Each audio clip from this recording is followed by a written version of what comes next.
আমি অত্যন্ত দুঃখিত। আমি চাই শান্তিপূর্ণ সমাধান এবং প্রশাসনের ও অত্র এলাকার গণ্যমান্য ব্যক্তিবর্গের সুদৃষ্টি কামনা করছি। আদাব সবাইকে।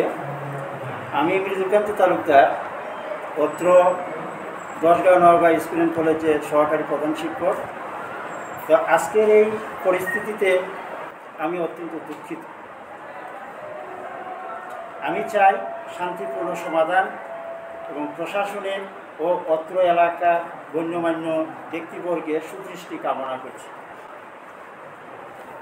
আমি অতি তাড়াতাড়ি বিষয়টি যাতে সমাধান হয় এবং শান্তিপূর্ণ পরিবেশ ফিরে আসে, বিদ্যালয়ে যাতে আমরা আবার পুনরায় পাঠদানে আসতে পারি, এজন্য আমি সকলের সুদৃষ্টি কামনা করছি। তো সবাইকে ধন্যবাদ। ছাত্ররা যে পরিকল্পনা নিছে, তো আমরা তাদেরকে বললাম যে আমরা এখন কি করতে পারি। তারা বলছে যে আমরা স্যারের এক দফা এক দাবি পদত্যাগ না হওয়া পর্যন্ত আমরা ছাত্রদেরকে বা আমরা ক্লাসে ফিরে যাব, এইরকম তারা বলছে। ছাত্রদের দাবির সাথে আপনার কি মতামত? আমার মতামত যে স্কুলে একটা শান্তিপূর্ণ পরিবেশ আসুক। যে কমিটিতে যারা ছিলেন বা এলাকার গণ্যমান্য যারা আছেন তাদের সাথে আমরা যোগাযোগ করবো যে এখন কী করা যায়, যে হেন পরিস্থিতিতে আমরা কি করতে পারি, তাদের আমরা উপদেশ আমরা। ছাত্ররা যে ফার্স্ট ইয়ারের একটা পরীক্ষা ছিল সেটাও আমরা বাতিল করেছি। তো ছাত্রদের এই পরিস্থিতি দেখে তো আমরা অতি তাড়াতাড়ি এটা শেষ করার জন্য আমিও এটা চেষ্টা করি। ধন্যবাদ। ছাত্রদের যে দাবিগুলো, এগুলো যৌক্তিক না অযৌক্তিক আপনি মনে করেন? ছাত্রদের দাবিটা যৌক্তিক। তাদের সান্ত্বনা দিব যে আমরা গণ্যমান্য এলাকার যে গণ্যমান্য ব্যক্তি আছেন তাদের সাথে আমরা একটা যোগাযোগ করব, তারা পরামর্শ নিব, আমরা প্রশাসনেরও যোগাযোগ করব। ধন্যবাদ। উনি যা বলেছেন আমি তার সাথে একমত। এটা কমিটি এবং প্রশাসনের লোক যারাই আছেন এটা শান্তিপূর্ণভাবে ফিরে আসার জন্য এটা আমরা চাই।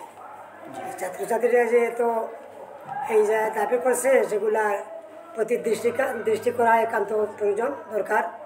সেদিকে লক্ষ্য রেখে যারা শান্তিপূর্ণভাবে ফিরে আসে সেদিকে আমাদের এটা। আসলে আমরা যেহেতু শিক্ষক, আমরা সবসময় শান্তির পক্ষে, ন্যায়ের পক্ষে এবং অন্যায় দুর্নীতি বা কোনো শিক্ষক হিসাবে আমরা এগুলোকে সাপোর্ট করতে পারি না, এগুলো আমাদের সাথে মানানসই না। তবে অনেক কিছু ঘটে যায়, হয়তো কারো অজান্তে, কারো অখেয়ালে যদি এমন কিছু হয়ে থাকে।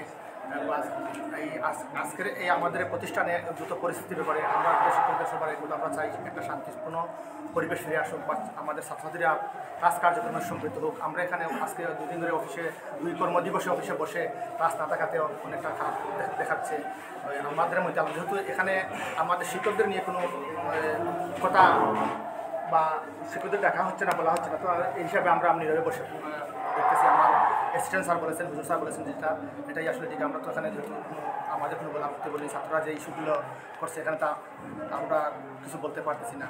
আর এরপরে আমাদের বলা বোধহয় ঠিক হবে না। রানিং ছাত্র, সাবেক ছাত্র, তারা তাদের দৃষ্টিতে এবং এলাকাবাসীর দৃষ্টিতে যে বিষয়গুলো আসছে এটাতে তো আমাদের কোনো মন্তব্য নেই। বাস্তবতা যারা দেখছেন হয়তো তার আলোকে ইয়ে করছেন, আমাদের কিছু বলার নেই। একটা শিক্ষা কার্যক্রমে যদি শিক্ষকদেরকে ছাত্ররা সম্মান শ্রদ্ধাবোধ না রাখে বা রাখার মতন জায়গা না থাকে, এই বিষয়গুলো না থাকে, তখন পাঠদান এবং শিক্ষা ব্যবস্থাটা ছাত্র, শিক্ষক এবং অভিভাবক তিনটা শ্রেণী সম্প্রদায়ের মানুষের যৌথ একটা প্রচেষ্টা।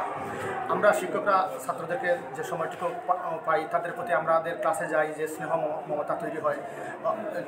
আমাদের যে গার্জিয়ানরা সন্তান হিসেবে আরও বেশি মমতা, গার্জিয়ানরা জানেন, বুঝেন, দেখছেন।